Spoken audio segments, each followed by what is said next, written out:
Working Man Investor. Today's video, why inflation helps some and hurts others. What happens when there's an increase in the money supply rather than an increase in savings? The idea that increasing the money supply increases prosperity was exposed as an error centuries ago by Richard Cantillon. However, most mainstream economists fully embrace the idea that printing money is necessary for prosperity. Since the great financial crisis of 2008, the central bank has ran quantitative easing, or QE as it's often called, from 2008 to 2014 and then again in 2020. QE was the Federal Reserve purchasing assets such as bonds from the commercial bank. The central bank once they did this, they deposited the money at the bank reserve accounts at the Federal Reserve. The theory was that the banks would take this money and loan it out, which would stimulate the economy. This also greatly increased the supply of money available. So what happens when the money supply increases? One of the first to examine this was Richard Cantillon. Cantillon investigated several possible causes of an increase in the domestic money supply.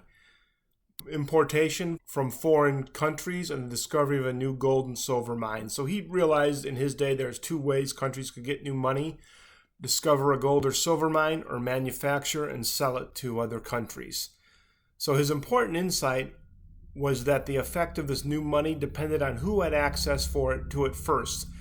The recipients who got the money first were able to buy supplies and assets before they started to go up in price, while those who got it afterwards or got it really late on were hurt. Everything was more expensive by the time they got a hold of the money and gone up in price. So getting the new money didn't help them at all. So how does this relate to QE, quantitative easing? During QE, the central bank had also lowered the Fed's funds rate to zero. And when they would buy treasuries at auction, this lowered the yield, which is the interest rate of these bonds, because they go off of supply and demand. You now had all this new money deposited in the banks, who could lend it at interest rates at almost zero. So you got all these banks with new money, freshly printed. They have the ability to lend it out to people that one knew about it and that had access to it. So these people that borrowed this money at next to zero interest rates had first access to it. Investors and large corporations primarily benefited from QE by borrowing this cheap debt. So people that knew about this, corporations, deep-pocketed investors, figured this out, that this cheap debt was out there. If they borrowed it, they could invest it and make a bigger return than the interest rate they had to pay. Corporations used it to buy back stocks. This was big. This is why part of the reason why the stock market ripped higher. When a company uses cash to buy back their stocks, the shares get taken off the market, which decreases the total amount of the shares in existence. This increases the price of the remaining shares because there are less of them to buy. Simple supply and demand. The company's buying back their own stocks, taking those out of circulation. There's fewer stocks. You still have people buying them. The price goes higher. Stock buybacks also improve the earnings per share, which is a metric by which CEOs get paid. This was another problem with QE and this new money. CEOs get paid off of earnings per share. When you take cheap debt and use it to buy back your stock, there's fewer shares out there, your earnings go up. That bonuses for the executive team and the CEO. Once again, people who had access to this new money, just like Cantillon observed, are making money. Earnings per share measures how much profit a company earns per share of stock. When you buy back and take away more shares, the earning per shares go higher. Just like I said, as you're buying back, there's fewer shares, the earnings per share are going higher. This is why stock buybacks are great to meet the earnings per share target without doing things like attracting new customers, making a better, cheaper product, innovating new products, coming up with something new to sell, or improving operations, or building like a manufacturer to create jobs. All these things that I mentioned are things that create jobs. This was the goal of the Federal Reserve with QE and this printing of this new money to stimulate the economy. They believed that these corporations would take this cheap debt and use it to create jobs. They didn't. They had first access to the money. They bought back their stocks. And deep-pocketed investors did the same thing. So Also, share buybacks give money to people who already own the stock, which includes the company's executive team. Again, it's anybody who figured out what was happening that had the wherewithal and the deep enough pockets and access to this new money. They bought in stocks and they knew it was going to go higher because the company was buying it back. Meantime, we had 9% unemployment and most people were scared and really weren't investing. People that did have jobs were worried about losing them. So a good example of this was former Dallas Fed President Richard Fisher. At an FOMC meeting, he told Ben Bernanke he had just spoken to the chief financial officer of Texas Instruments, who informed Fisher his company had just borrowed $1.5 billion in cheap debt and didn't plan to use the cash to build a factory, which would create jobs, invest in research, create jobs, hire workers, obviously create jobs. They would use it to buy back stocks. Texas Instruments were not the only ones to do this either. This is a prime example of the Cantillon Effect. The Fed created all this new money, and the banks and the big corporations were closest to this brand new money. Therefore, they got to spend it first on goods. In this case, it was stocks, and they went higher. The wealth gap expanded. Fisher said during the FOMC meeting, "We work under the assumption that lowering the cost of capital and providing cheap money encourages businesses to level up and use that leveling up to expand and then create jobs, which is part of our dual mandate. I don't believe this is happening. It didn't happen. Instead, the wealth gap between the rich and the poor just grew, the haves and the have-nots, and asset prices ripped higher."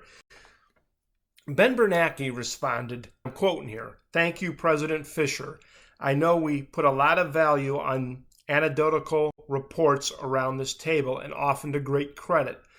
But I do want to urge you not to overweight the macroeconomic opinions of private sector people who are not trained in economics." How arrogant is that statement, in my opinion? This guy's an academic, Ben Bernanke, and he's brilliant. He's an Ivy League graduate, but it falls under, to me, and I don't know who said this quote. I wish I did, or I give him credit. Give me the person who's done 500 deals over the person who's read 500 books every day. Bernanke was an academic. To my knowledge, he wasn't a capitalist.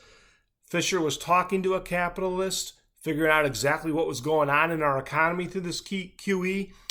He brought that information back and it was dismissed by the academic because he didn't get it from an academic. That is so arrogant. So the general form of the Cantillon effect is that there is increased money coming into an economy from somewhere. The discovery of a gold and silver mine in his time, don't have that now. But we have QE and money printing. You're going to see QE come back at some point. So when it does, just expect assets to rip higher. You have to be in position to take advantage of this. So money comes in from somewhere, and those that are getting first access to that money and know or the education to be looking for the new money to come in are going to start buying assets, and they're going to build their wealth. Meantime, the rest are going to get left behind. Today, it is the Federal Reserve's printing money, but it is important to understand that the first recipients benefit. They spend it according to their preferences, and this causes certain prices to go up. It's asset prices. The sellers of those goods benefit from the new money, while others will only face higher prices and get hurt. The main point of Cantillon's broader analysis is that changes in the money result in changes in relative prices, which will change production's plan and result in a different pattern of fixed investment, such that new money changes the real economy and results in winners and losers. New money, that's key. You have to understand, you have to pay attention to this now. This is how you can use things like the Cantillon effect for your personal investing. You have to be able to process it. Just pay attention to where the new money is going in the world. All right, right now it's AI. If the Fed ever starts QE again, just understand that new money is going to come in and everything's going to rip higher. You need to be prepared to start investing because you'll have an opportunity to prosper too, just not on the level of some of the other people. I understand that the Fed is currently no longer doing QE. However, there is a good chance that they will bring it back in the future. especially if we need to cover the interest payments on our massive deficit. These are the things that Ray Dalio has warned about. But what I want you to see from these examples is that how asset prices go higher from the new money entering the system. So what Ray Dalio warned is our treasuries are the way that we finance our debt. The interest rate is starting to tick up because we're getting fewer people bidding at auction on our treasuries. This causes the bond pricer to get cheaper and the yield, the interest price, to go up to try to attract new investors. We could get to the point that we don't bring in enough money every year through taxes and tariffs to even cover the interest rate, which is currently our second highest payment every year. If that happens, Ray Dalio has said, and I happen to agree with, the Fed will start like a QE, printing money to cover that. When that happens, assets are going to rip higher and inflation is going to go up. You have to be prepared to protect yourself and your family financially. You have to pay attention to that. So it is important to learn to follow where new money is going. It gives you a clue to where the new asset classes will get higher. Now, before I talk about this, I want to give a brief disclaimer here. I am not a professional financial advisor. I am not giving financial advice. This video should be taken for information purposes only. Do your own research and never invest in something because you found some guy doing a video on the internet. So don't do this because you see me talking about it. Process the information, make your own decision, contact a financial advisor, a certified one if you need to, but do not invest in anything because you found some guy on the internet. It goes for me and anybody else. Okay, so right now you see the new money going towards AI. You need to get to the point where you have money left over at the end of the month. At the end of the month, you need to figure out how you're going to invest. You want to follow the money and you want to put the new money towards something like that. This is a much better plan than sitting around fearing about losing your job from AI. You need to study AI, break it down, decide if it's going to explode the way that they're saying. Not only you don't have to try to find the next chip. Look for what's going to power AI in the future. There's a lot of talk about nuclear energy. Look for data centers, things like that. Look for construction companies that are going to build the data centers and the material that they're going to need for the data centers, the material that's going to have to go into these nuclear modules to power it. You want to look at all that and you want to decide what you're most comfortable investing in. All right? You don't have to understand AI. You don't have to find the next winning chip if you're comfortable in what's going to power all the chips and what's going to power AI. That's the same thing in my opinion. But you have to do your own research to come to that. You got to watch the money flow in there, okay? And you have to get to the point where you have money left over at the end of the month to invest in this, even if it's just something like an ETF. You got to pay off your credit card debt if you got it, and you got to have an emergency fund, and you got to have something, $50 a month, I don't care. Either way, you'll be better off than somebody who does nothing. So you got to watch where the new money flows. You got to watch if it's getting printed by the Federal Reserve. Where the money's going will tell you so much in the investment world. So that's what I got for you today. Working man investor, keep grinding, people.